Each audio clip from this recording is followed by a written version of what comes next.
Peru is a country of history, culture, beauty and adventure, with a full spectrum of possibilities for travelers.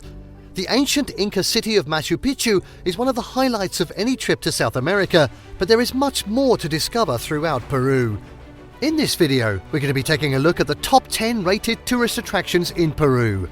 Before we begin, make sure to subscribe to our YouTube channel for more awesome travel guides, and make sure you hit the notification bell so that you know when we publish a new video. So now let's cut to the chase. And at 10, Puerto Maldonado and the Amazon. Just a half-hour flight from Cusco, Puerto Maldonado is a key jumping-off point for tours of the Amazon. This is a completely different experience than what you will find in other parts of Peru, with hot, humid jungle and a chance to see all kinds of unique wildlife. Caimans, capybara, monkeys, parrots, turtles and piranhas are what you can expect to find in this part of the country.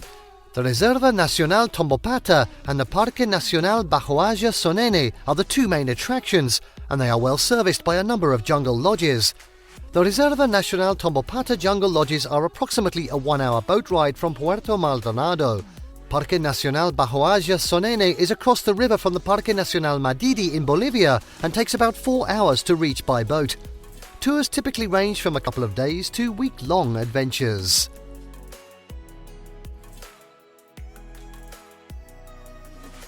At 9, Arequipa's historical city centre. Arequipa, at more than 2,300 meters, is often regarded as Peru's most beautiful city. Set against a backdrop of snow-capped mountains, the city centre is a designated UNESCO World Heritage Site. Arequipa's main claim to fame is the old architecture constructed of Silla stone, a volcanic rock that radiates a bright colour in the sunlight. Most of the colonial buildings in the historic city centre are made from this stone, giving rise to its nickname of the White City. Arequipa is also often a stopping-off point for those looking to visit the Colca Cañon, which is about a 4-hour drive from the city.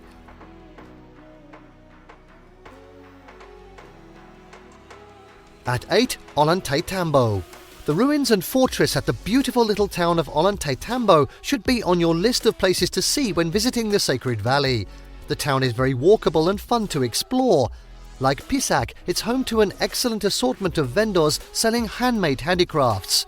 It's a photogenic spot with 2 imposing Inca ruins towering over the village. Take a bit of time to wander up the hill and explore the ruins. Highlights include the impressive Wall of the 6 Monoliths and the Bath of the Princess.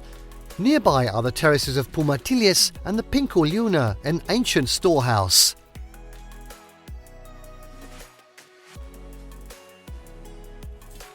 Next up, at 7, the Sacred Valley. Less than an hour's drive north of Cusco is the beautiful Sacred Valley and the towns of Pisac, Urubamba and Ollantaytambo. This fertile valley has many Inca ruins worth exploring, but is also a peaceful area to spend some time wandering through markets or soaking up local culture.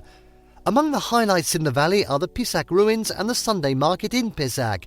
Here you'll find an amazing selection of local handicrafts. A little out of the way but worth the trip is the town of Moray, with circular terracing used as an agricultural testing area by the Incas. You've probably seen photos of the perfectly circular terraces on social media sites and other tourist sites. Researchers feel that this innovative style of farming was the Incas' version of a greenhouse. Different levels and different areas had warmer or cooler temperatures along with more or less sun. Moray is located near the small village of Maras and is at a gasp-inducing elevation of 11,500 feet. While visiting Moray, be sure to stop in and see the salt mines at Salinas. These fascinating mines have been in use since the time of the Incas. The Salinas mines produce a sought-after pink colour salt along with traditional white salt. The intricate setup of the salt mines is the main attraction here. The high saline content water emerges from a spring at the top of the mine and is routed through a complex set of canals through square evaporation ponds. An ideal place to snap a photo is from the top of the salt ponds, where you'll have the white salt ponds juxtaposed against the backdrop of the green valley in the distance.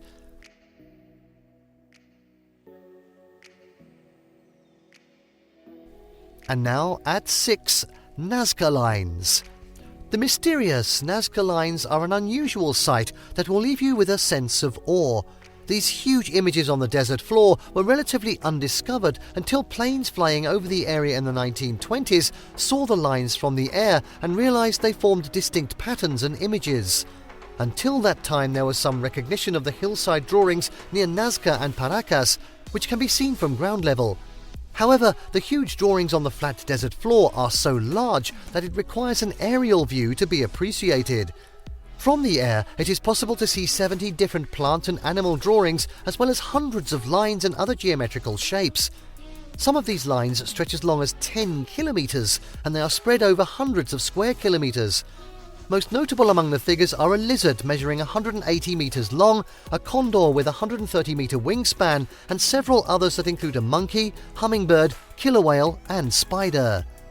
Although it is not known exactly who created the lines or how and why, theories hold that the lines were the product of the Paracas and the Nazca cultures sometime between 900 BC and AD 600. Why they were created is the subject of much debate. Some of the theories put forward suggest the lines were a type of astronomical calendar for agriculture, an alien landing pad, a running track, walkways joining ceremonial sites, or part of a water cult. The lines were created by removing the dark surface layer of stones and piling them at the sides of the lines, creating a contrast between the dark stones and the exposed lighter soil below. Flights can be booked in advance or on a walk-in, first-come, first-served basis. Approximately 4 kilometers outside of Nazca are the Cantalok aqueducts. Built around AD 300 to 600, the aqueducts were designed to provide a year-round water source for the area. They conduct water from the mountain springs down to Nazca by means of underground canals. Some of the Cantalok aqueducts are still used by farmers in the area. Also of interest in the area is the cemetery of Chauchilla, which contains Nazca remains and mummies.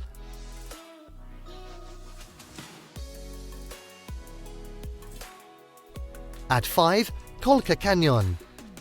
Although it was once thought to be the deepest canyon in the world, Colca Cañon, twice as deep as the Grand Canyon, is the second deepest after nearby Cotahuasi Canyon.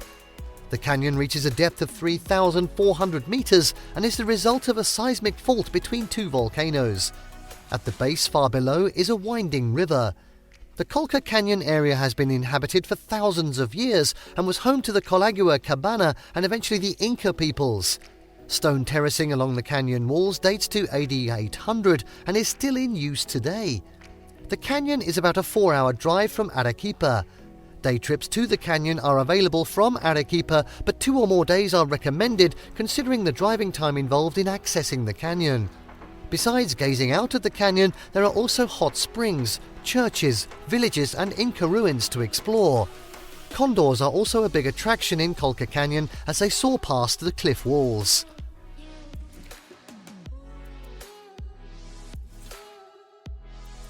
At 4, Lake Titicaca.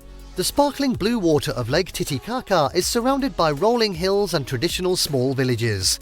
The lake area is a mix of beautiful scenery and culture that sets it apart from other regions of the country. Sitting at 3,820 meters above sea level, Lake Titicaca is known for being the highest navigable lake in the world. A boat trip to the islands and surrounding villages is the best way to appreciate the lake. One of the main tourist attractions is the Uros floating islands, which sustain small communities of Uros Indians. These are man-made islands constructed of reeds that have sustained a traditional way of life since the time of the Incas. What you'll see on tours to these islands is designed for tourism, but it does offer a glimpse into a traditional way of life. The floating islands are only one very small part of Lake Titicaca's attraction, with the real charm lying in the small villages in the hills along the shores of Titicaca and on the main islands of Isla Taquil and Isla Amantani. The main gateway to Lake Titicaca is the city of Puno, where you'll find hotels, restaurants and travel agencies. There are trains and buses to Puno and flights in and out of the nearby city of Juliaca.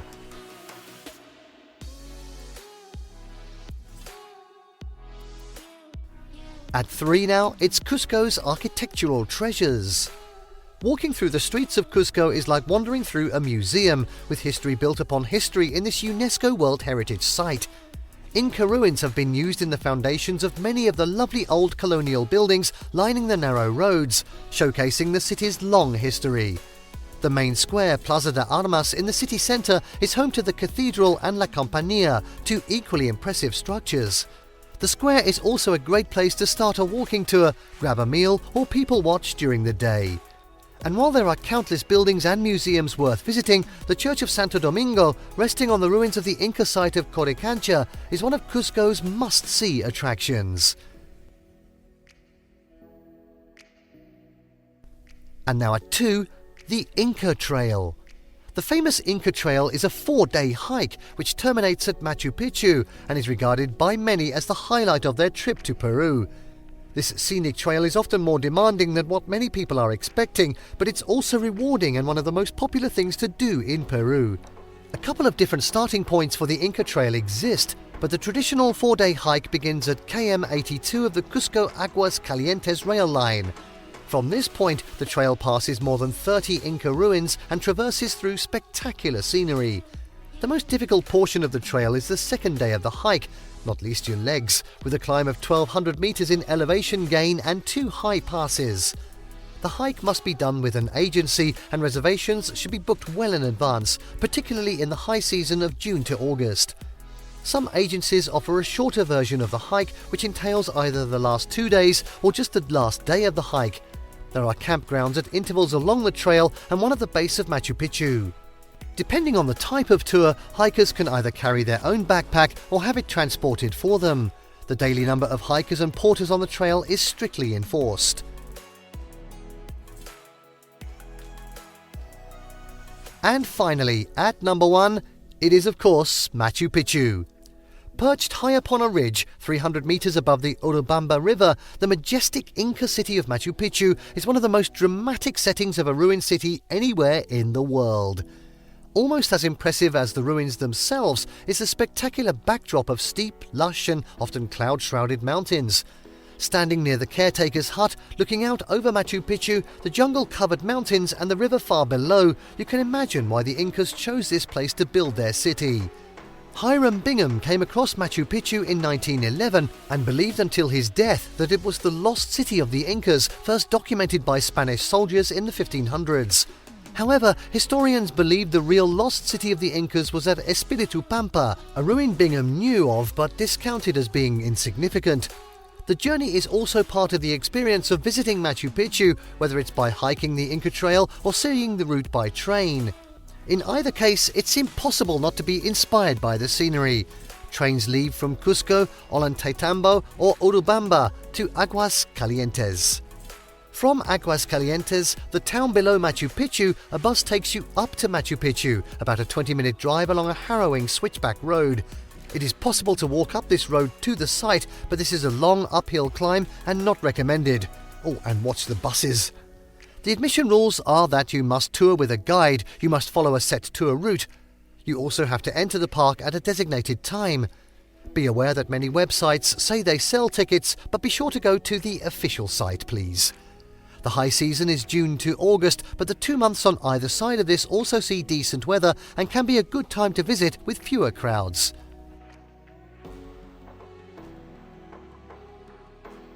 And there you have the top 10 rated tourist attractions in Peru. Did you like what you saw? Let us know in the comments down below. Share this video with your friends and don't forget to subscribe to our channel for more fantastic travel guides. See you next time.